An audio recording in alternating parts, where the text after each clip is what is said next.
السلام علیکم ورحمۃ اللہ وبرکاتہ۔ آج ایک بہت ہی اہم مسئلہ بیان کرنا ہے۔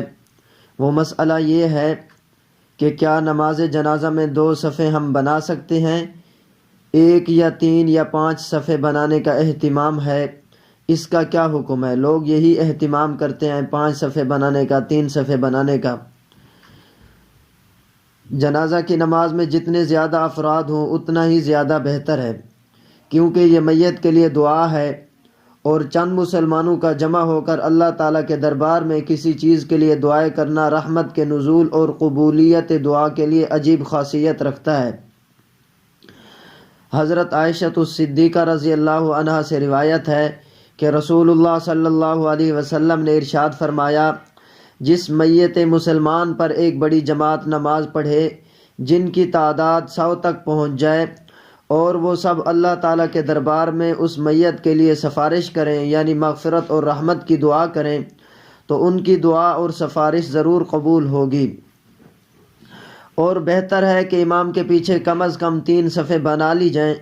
اگر نماز جنازہ میں حاضرین کم ہوں تب بھی کم از کم 3 صفیں بنانا مستحب ہے۔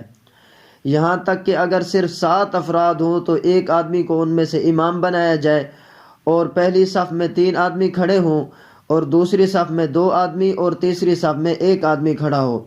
اس کے مستحب ہونے کی وجہ یہ ہے کہ صحیح حدیث میں نبی کریم صلی اللہ علیہ وسلم سے منقول ہے کہ جس میت پر 3 صفیں نماز پڑھیں وہ بخش دیا جاتا ہے۔